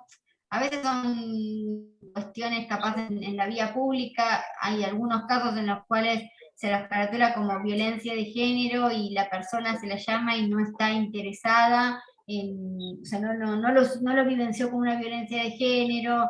Entonces también hay casos, es como caso por caso, pero por lo general hay una instrucción de la Fiscalía, tengo entendido, de no conciliar en los casos de violencia de género. O sea, lo mismo que tenemos la jurisprudencia, la ley, igualmente acá nosotros, doctora.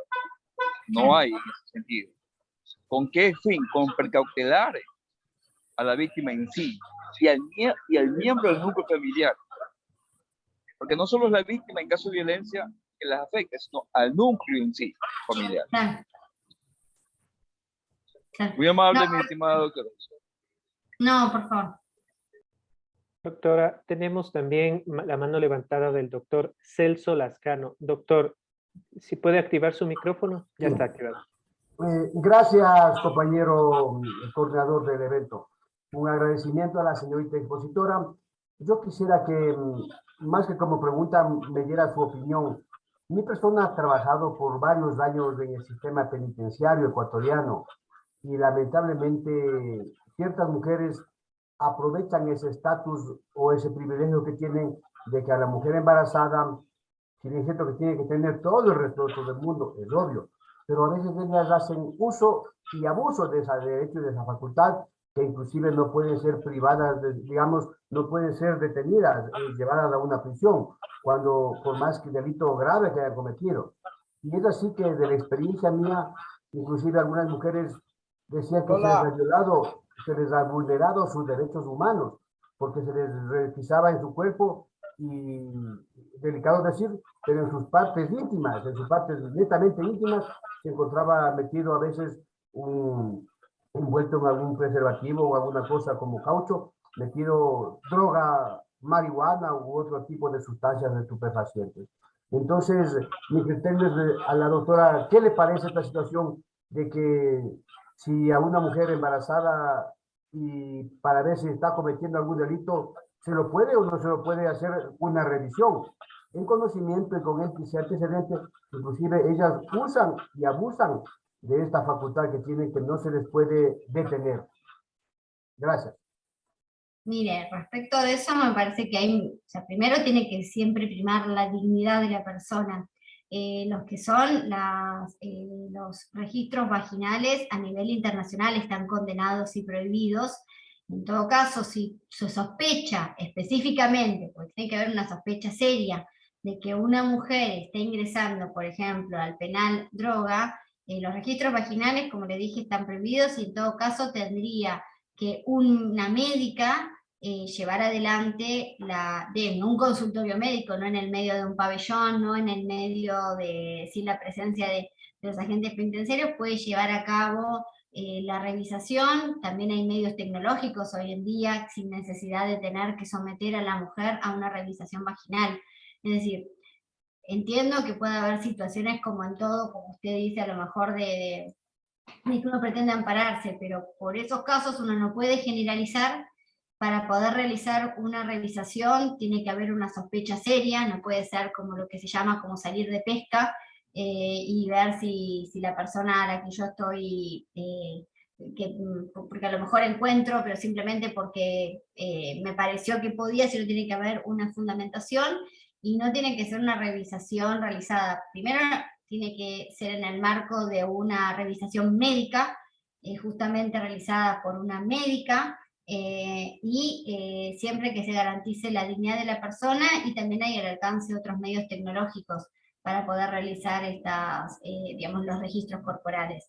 Pero siempre tiene que primar la dignidad de la persona y los respetos de los derechos, independientemente de que esté detenida, independientemente de que haya habido antecedentes de casos similares, o incluso de que la misma mujer en otra oportunidad haya intentado ingresar, por ejemplo, estupefacientes a un penal.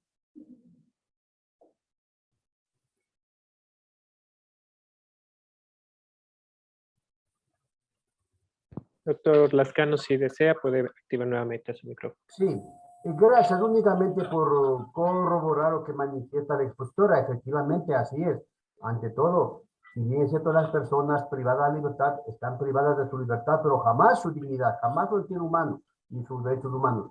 Pero, por ejemplo, dice que sería bueno que lo revise una médica, pero sabemos que aquí en el sistema penitenciario ecuatoriano ni siquiera tienen médicos. En un día de visitas no tienen ni siquiera a lo mejor un instrumento técnico, un escáner o algún otro aparato para poder detectar sin afectar a su dignidad. Entonces, frente a la dignidad de aquella persona que puede ser vulnerada y frente al delito que podría estar cometiendo, no entiendo cuál tendría más primacía. En todo caso, no revisarle a la señorita si no tenemos el médico, si no tenemos un aparato especial para detectarlo, permitirlo que en todo caso que ingrese, sería pues en este caso de hacerlo, porque no hay técnicas aquí en el Ecuador, no tenemos mecanismos, no tenemos médicos, entonces, ¿cómo podríamos hacerlo eso? Gracias. Siempre tiene que primar la dignidad. No es un problema de la persona que el establecimiento penitenciario no tenga los medios físicos, tecnológicos, materiales. Es decir, esto ya pasa por otro lado. Siempre tiene que privar la dignidad de la persona y bueno, y si no, si es un caso puntual, la tendrían que trasladar, llegado el caso, se me ocurre pedir la autorización para trasladarla a un hospital público. Para hacer eso tendría que haber un médico. Si no hay una médica mujer, tendría que haber un médico y estar presente una funcionaria penitenciaria. Pero para mí los problemas que tengan los establecimientos penitenciarios, las dificultades que tenga un Estado, no pueden ser achacadas a las personas, sino por eso tienen que estar sus derechos en desmedro, porque el servicio no tiene los medios económicos o materiales o humanos para cumplir con el derecho. Muchas gracias, doctora. Tenemos dos manos levantadas. ¿Les damos paso, por favor? Sí, por favor. Ya, el doctor Fiscal Nazareno tiene la mano levantada, si puede activar su audio.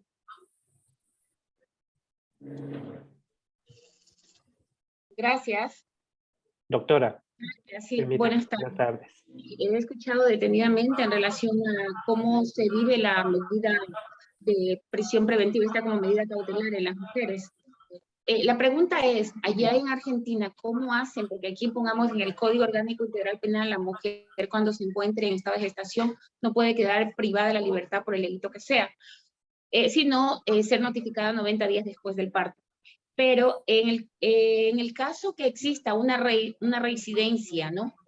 De que esta mujer ya consta dentro de una instrucción fiscal, se encuentre con medidas no privativas de libertad, medidas cautelares, como la presentación o el arresto domiciliario.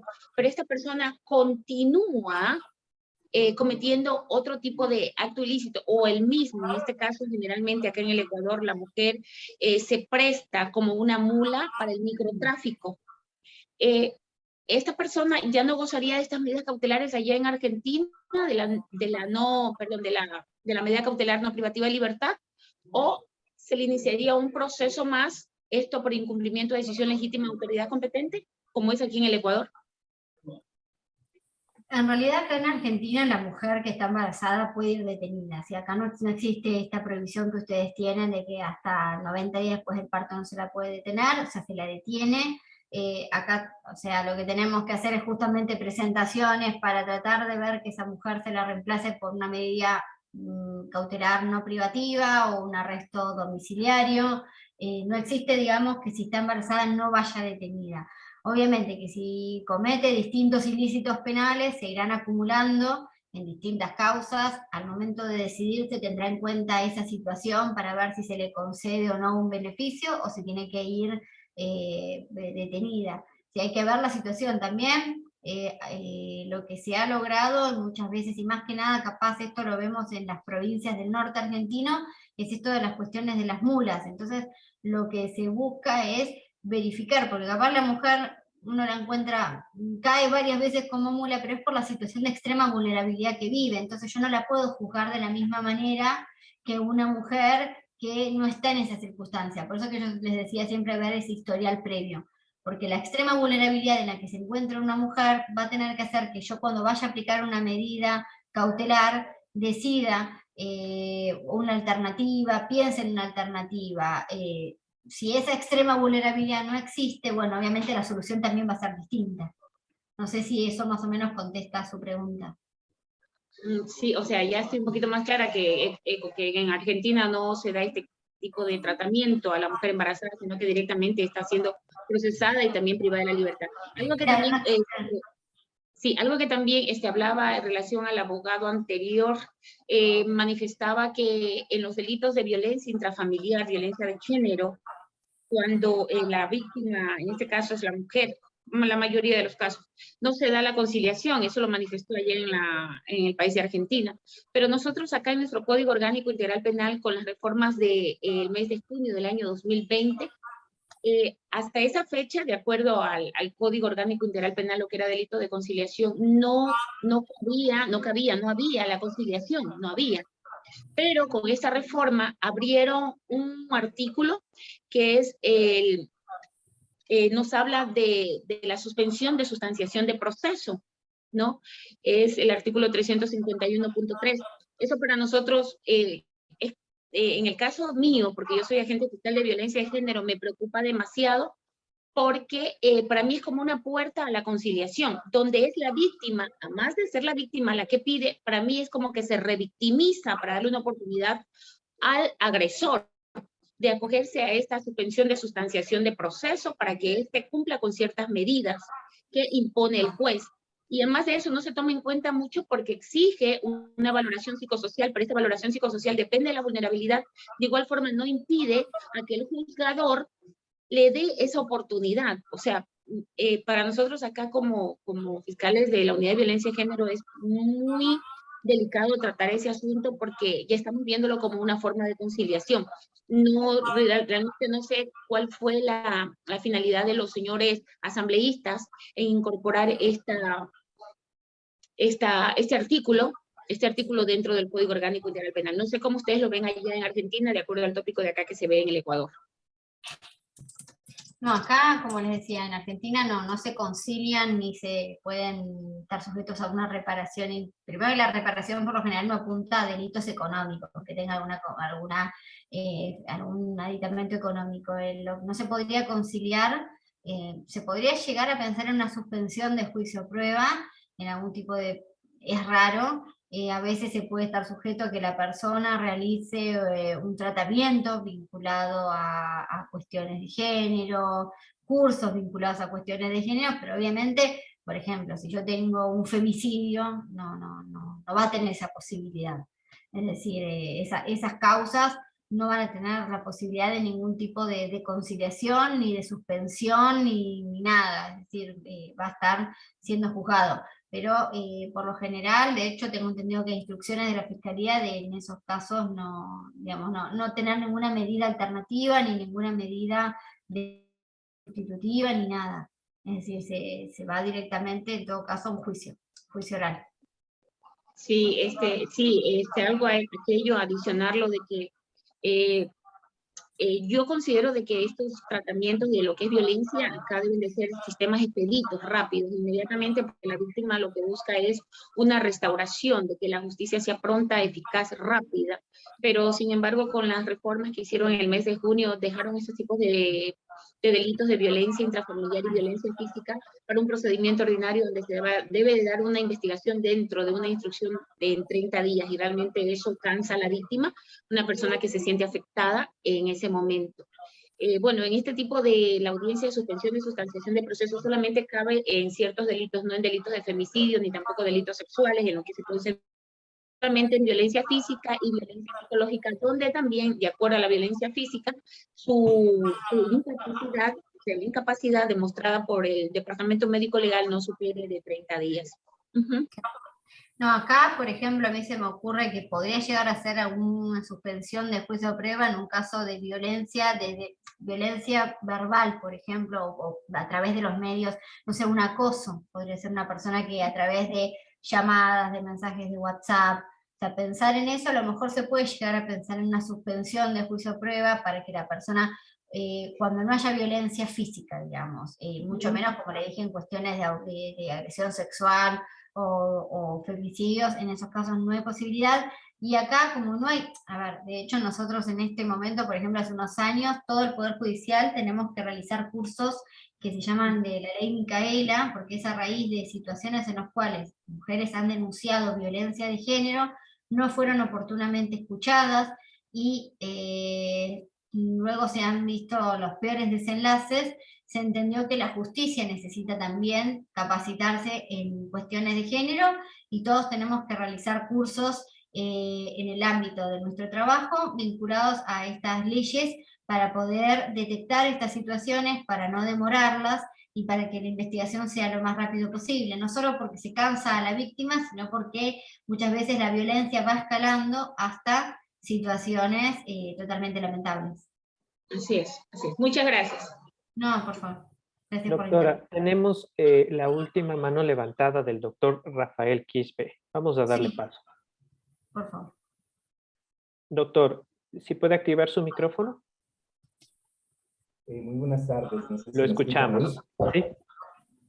Un saludo cordial y respetuoso a la instructora, al Consejo de la Judicatura y a los compañeros que están conectados a través de estos medios tecnológicos. Bueno, solo quería yo puntualizar una circunstancia para nuestra capacitadora. Aquí en el Ecuador somos igual respetuosos de los derechos humanos. Exclusivamente yo trabajo como fiscal en Cotopaxi. acá tenemos un centro de privación de libertad. Hace un momento hicieron una consulta el distinguido doctor Celso Lascano. Nosotros igual acá no tenemos esa facultad a ninguna persona en estado de gestación o como se encuentre, no podemos inducirle u obligarle a que se haga algún tipo de registro íntimo. Eso se encuentra totalmente prohibido y nosotros somos como fiscalía respetuosos de ese procedimiento. El efecto jurídico sí se presume que esta persona pudiera ingresar con algún tipo de sustancia a un centro de privación, el efecto jurídico, como repito, administrativamente es limitarle el ingreso. Simplemente así lo establecen los lineamientos del Ministerio de Justicia. No se le permite el ingreso, pero de ahí es imposible que nosotros podamos constreñir a que se realice algún tipo de examen atentando a los derechos de estas personas. Eso nada más quería puntualizar que en el Ecuador somos muy respetuosos de los derechos de las personas a las que nos encontramos investigando o contra quienes se tiene alguna sospecha. No existe ninguna facultad legal para poderlas obligar a que se sometan a algún tipo de registro. Perfecto, muchas gracias por la aclaración. Es lo que yo preguntaba. Uno podría llegar a adoptar una medida administrativa de que si es un visitante no ingrese, si uno sospecha que estaría ingresando algún tipo de material estupefaciente. Así que muchas gracias por la aclaración. Doctora, no tenemos más preguntas. En ese sentido, ¿podríamos dar finalizada la conferencia? Sí, perfecto. En el chat no hay ninguna... No tenemos más preguntas. Voy a dar lectura a la parte final. Desde el Consejo de la Judicatura del Ecuador, a través de la Escuela de la Función Judicial, queremos darle un agradecimiento a usted, doctora Cintia Detano, por su destacada conferencia y aportes en este proceso académico. A los participantes les invitamos a continuar asistiendo a cada uno de los eventos que forman parte de este programa de formación continua en garantías penitenciarias, cuyas convocatorias e invitaciones específicas para cada evento les serán notificadas como de costumbre a sus correos institucionales. También les invitamos a visitar la nueva plataforma del aula virtual de la Escuela de la Función Judicial, que ahora cuenta con información actualizada, cronograma de eventos académicos, entre otras actividades. Al haberse realizado hoy la última videoconferencia de este curso, se les notificará sus correos institucionales con el link de acceso para ingresar a la plataforma del aula virtual de la Escuela de la Función Judicial, donde ustedes podrán rendir la evaluación del curso y completar la encuesta de satisfacción, luego de lo cual podrán descargarse el certificado de participación y aprobación de este curso. Agradezco mucho la participación de todos y cada uno de ustedes. Damos por concluido el evento del día de hoy y procedemos al cierre de la sala. Y además, la Escuela de la Función Judicial extiende su saludo cordial por el Día de la Mujer a todas las presentes en esta tarde y a usted también, doctora. Muchas gracias. Muchas gracias a ustedes por la oportunidad. Que tengan un buen día.